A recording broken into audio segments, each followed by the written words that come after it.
Assalamu alaikum warahmatullahi wabarakatuh. Harka fuuni kabajamtoota fi hordoftoota keenya akkam jirtan baga jiraattan isin jenna. Bakka isin jirtu hunda nageenyi isin haa jiraatu. Akkam fayyaa keessanii walirraa bannee jirra. Sammuna kana jechuudha akka duraallee nyaata isin waraabaan jiru jechuudha. Maaliif xiqqoo natti mijoomne waraabuun natti mijoomne sanumaaf isin irraa badee jechuudha. Akkuma dura waadaa isin gala jechuudha hanga guyyaa 40 caaltu ni gargaara. Hanga guyyaa 40 isin kushiinaan seentu jedhee waadaa isin galee ture jechuudha. Ammallee inshaallah waadaan kiyya waadamaa jechuudha. Isin waraabaan jiru malee nyaata godhuuf hin dhiibne dhugaa dubbachuudhaaf. Isin waraabuun xiqqoo namni jechuu hin dhiise malee waan dalagu isin waraabne malee hojii akkuma dura akkuma guyyaa isin waan sana hojjechuu eegaleerra jechuudha. Hanga har'aatti ittuma jira jechuudha. Ammas taanaan hanga guyyaa 40 waadaa waan ta'eef inuma hojjedha jechuudha.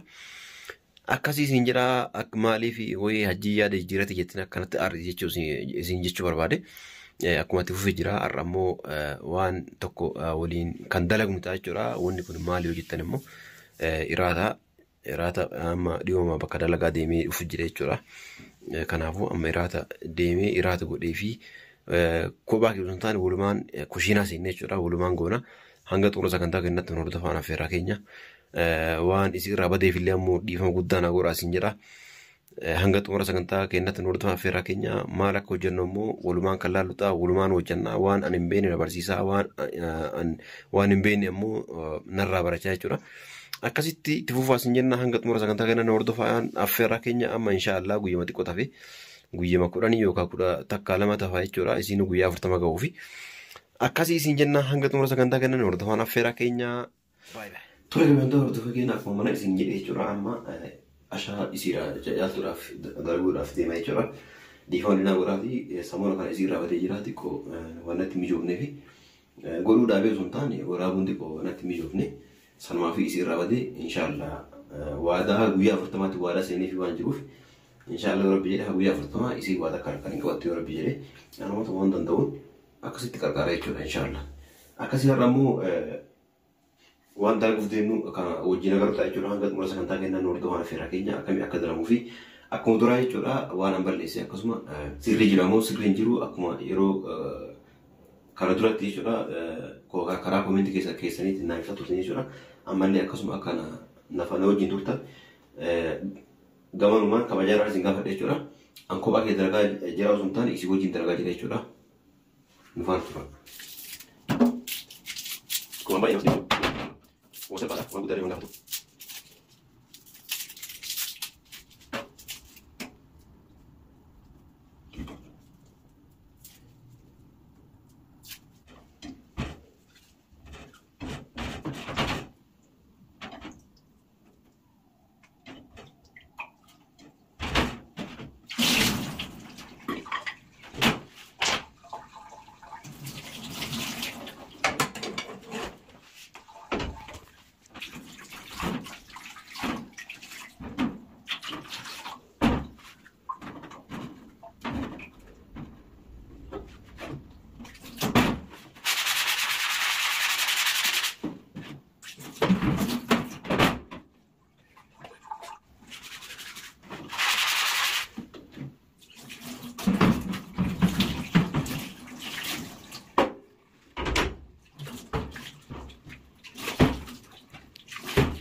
Enggak.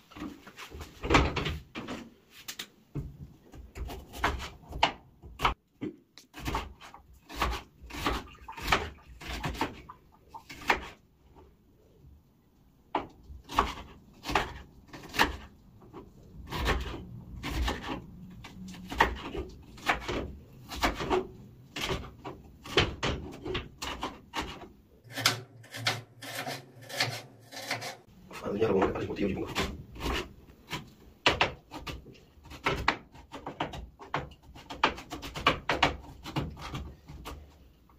Kalau tuh seperti yang udah seperti ini seperti dikit itu itu soalnya seperti banyak itu. Tanah mau bergantung mah.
Tokiyyaa kun kana fakkaatee jechuudha. Amma ashaan jaayisee jechuudha. Amma kana qofa miti waan biraallee waan dalagu jira. Waan dalagu ammoo walumaan ilaalle jechuudha. Na hordofa.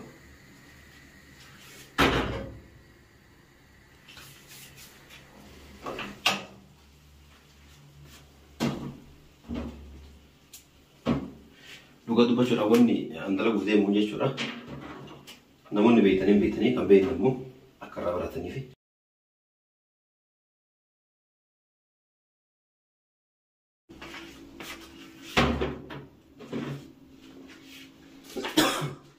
Aji asir timaatimii dalaguu edaa akkanaan hin jenne. Qorree isaanii dalaguu edaa akkanaan hin jenne. Har'a timaatimii asiirraa akkamii akka warra dalagee isin garsiisan. Timaatimii bisbaasni asiirraa akkamii akka ta'u haadha laaltanii jechuudha.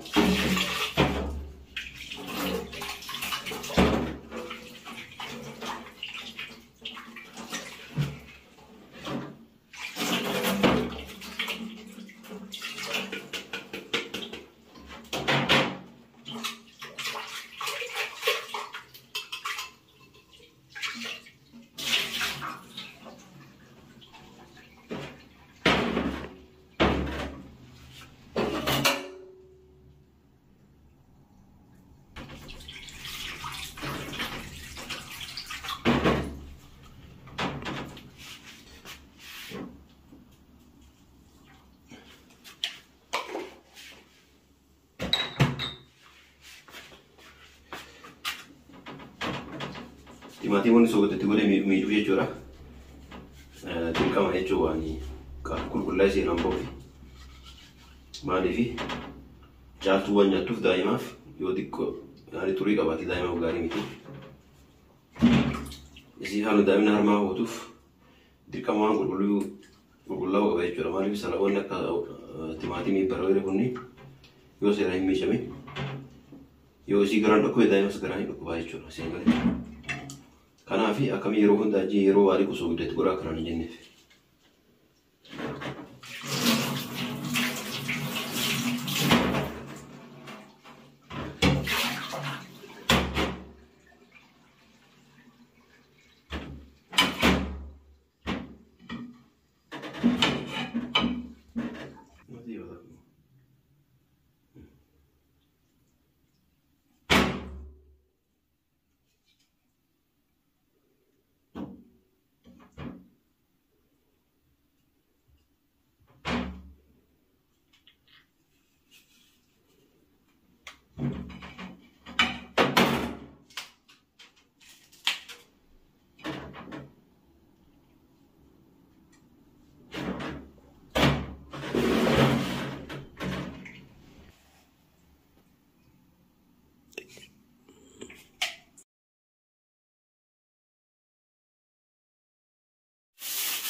Karallee itti barannaa jechuudha. Asiira kennatti.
Kabajamtoota kana kun kana fakkaate jechuudha. Asiirraa miti hin sobe waan biraati jechuudha waan nyaatamu sahaawuqa jedhama. Sahaawuqa jedhama jechuudha foosolee wajjin nyaatama jechuudha. Kana fakkaate jechuudha amma deemee achi geessee yeroo nyaannullee isin waraabna. Kana fakkaate jechuudha kabajamtoota keenyaa nyaanni keenya kun waan fakkaata. Amma caaltuu hirriba kaase. Nyaanni jechuudha hanga xumura sagantaa kennan hordofaan affeerraa keenya yeroo nyaannullee isin waraabuu xiqqoo waan nutti mijoofneef kana fakkaata amma walumaan nyaanna jechuudha dhiisee jira galatoomaa isin jenna.